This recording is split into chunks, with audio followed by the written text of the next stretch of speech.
I had no idea that there were people in this world, the volume and frequency of men in this world, taking a picture of their penis and just sending it to women. I had no idea how it's happening every hour of every day all over the world.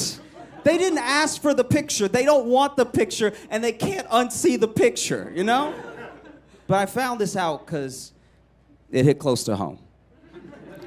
Because you ladies do a thing as well, where you'll go out, maybe it's by yourself or maybe it's with your friends. You'll go out and you'll meet a guy and you don't really like him. You know what I mean? Like maybe there's no connection, there's no chemistry. You guys just aren't clicking. I don't know what it is, but you don't really like him. So at the end of the night, he asks you for your number. And you give him your number, but you give him one number off. You give him one number wrong, okay? Maybe it's the first number, maybe it's the last number. It's just not your number. I know that because I've been that number.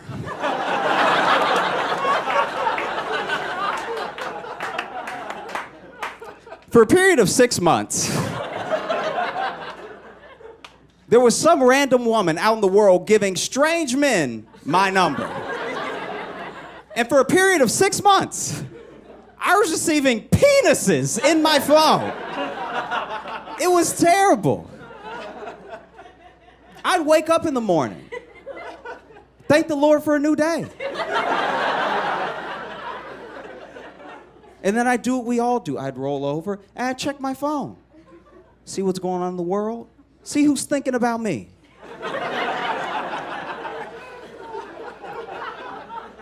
And there would be penises in my face. One of the most distressing things about this is that it wasn't even like, hey, what's up, it's Mark from last night, penis. It was just straight to the penis. Like, not even seeing it, who I am, you know? Not even seeing how my day is going. I lived in fear of my own phone. My phone would buzz and I would pray there weren't two penises in my pants.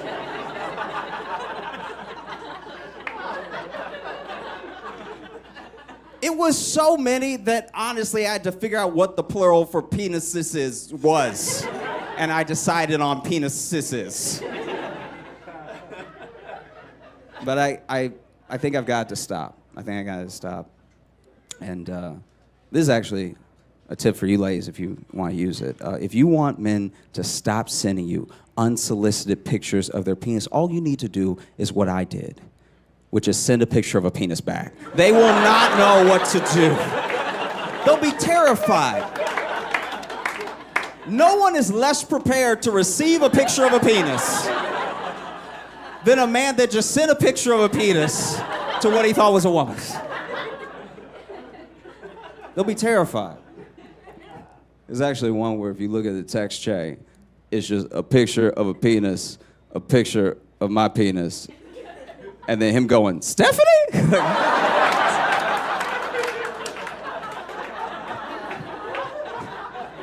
This is very embarrassing to admit, but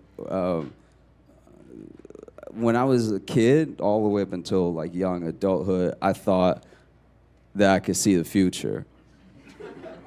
And then I realized I just had common sense. Yeah, I mean, like I'll give you my best example. I had a friend from Chicago call me, and he told me he got his girlfriend pregnant by accident. And I was like, oh, dude, I knew you were gonna do that 3 years ago. And he was like, how? How is that possible? I've only known her for a year. I was like, oh, bro, I knew you were gonna do that when I saw you walking around with no case on your phone. Like, I knew you weren't thinking ahead, you weren't taking precautions, you were living reckless, you know? You don't have a case on your phone, of course you're not wrapping it up. Come on, just walking around loose phone all day? I was fired from being in a gang.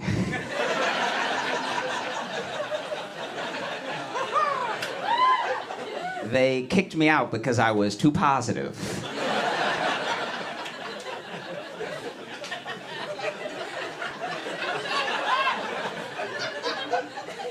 They were like, why you always smiling, dog? I'm like,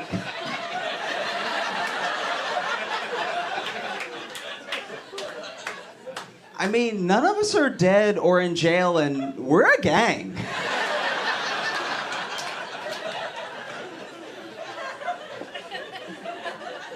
They also kicked me out because I apologized too much. Our drive-bys sounded like... Sorry! Like, that's... After a while, I saw their point, you know? And even when it came down to it, and they were kicking me out, and I was like, I just want to hang out with my friends, and you guys are my friends, and now I don't know what I'm gonna do. Why do I have to leave? And they were like, bro, you giggle.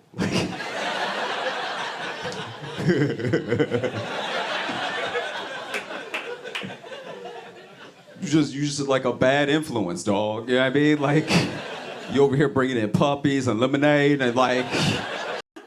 And look, this is the other thing too. We can't discount how filters make us feel, how social makes us feel, and that goes for all of us, and how much we see ourselves more than our grandparents saw themselves, especially more than our great-grandparents saw themselves. Like, mirrors had been invented.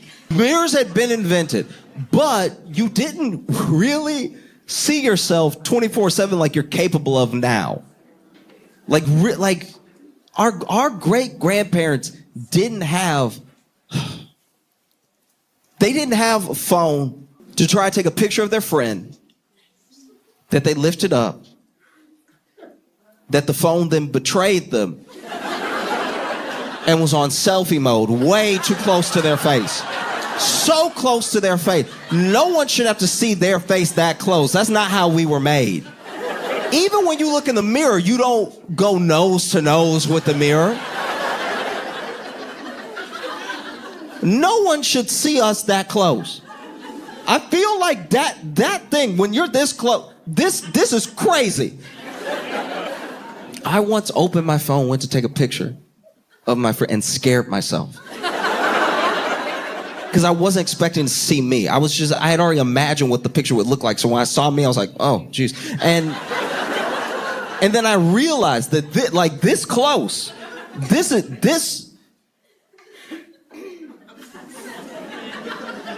that's crazy. This is what my girlfriend sees. That's insane.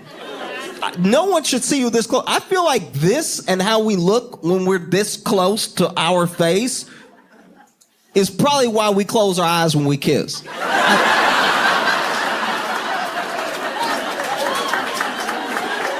I'm like almost positive that no, I think if you went to kiss, open eyes.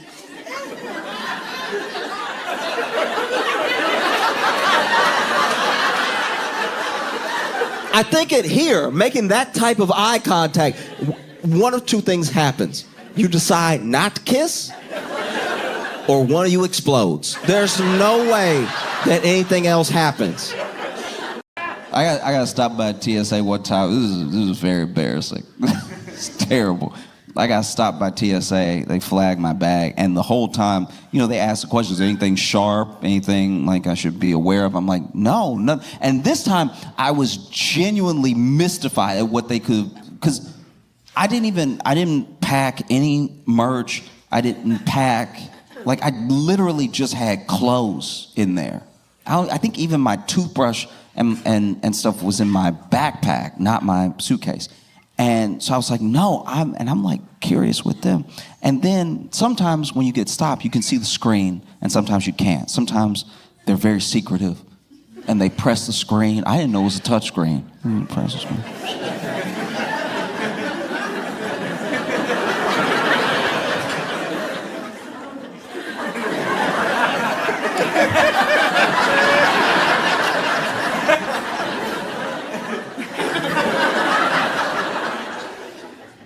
And I go in the bag, and this time I could actually see the screen. And so I saw something I didn't even recognize, and he turns the screen to me even more, and he's like, are those brass knuckles?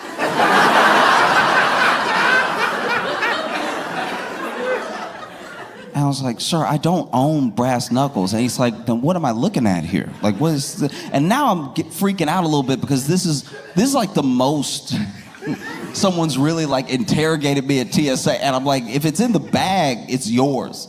You can't just be like, oh, it's not my gun. Like, you know what I mean? Like, if it's in the bag, it's yours. And so now in my head, I'm like, ooh, I wonder if I like bumped into somebody in security and then they like Ocean's 11 put some brass knuckles in my bag or something. I don't know what's going on. Somebody's trying to jam me up. I'm glad I didn't panic. There was a part of me, look. I don't know if you can tell, but I'm pretty soft. So like, as soon as they had 3 questions for me, I was like, I didn't do it. Like,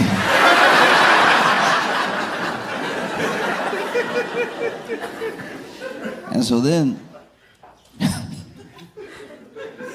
then he opens my bag, flips the bag open, and goes right to where he saw the knuckles. And oh, I was devastated. Because they weren't brass knuckles, just like I thought they weren't brass knuckles. But I forgot they were in my bag. They were toe spreaders.